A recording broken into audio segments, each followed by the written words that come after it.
ఒక చిన్న మాట వింటారా? ఒక్కసారి ప్రేమించి వద్దు అనుకుని వెళ్ళిపోయిన తర్వాత వాళ్ళు తిరిగి వచ్చి సెకండ్ ఛాన్స్ కావాలి, థర్డ్ ఛాన్స్ కావాలి అని అడుగుతుంటే వారిని నమ్మి నువ్వు ఇస్తున్నావు అంటే నన్ను చాలామంది అడుగుతున్నారు, నమ్మంచా అక్క అని.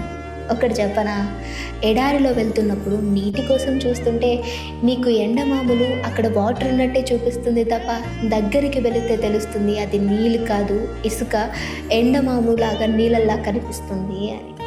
సో నేను అదే చెప్తున్నాను, ఒక్కసారి వద్దు అనుకొని నువ్వు ఇచ్చిన ప్రేమను తన్ని వెళ్ళిపోయిన తర్వాత వారిలో నిజంగా ఎడారిలో నీళ్ళ కోసం వెతుకుతున్నట్టే ప్రేమని వెతుక్కోవాలి.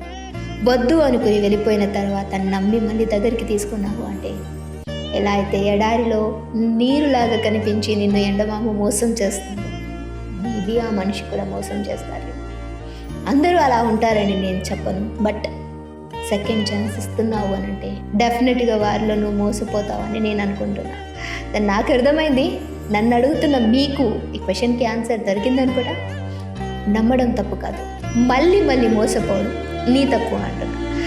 మీ మాట నా నోట అనే యూట్యూబ్ ఛానల్ స్టార్ట్ చేస్తున్నాం కదా, సో మీరు ఎవరికైనా మెసేజ్ పాస్ చేయాలంటే కింద కామెంట్ చేయండి.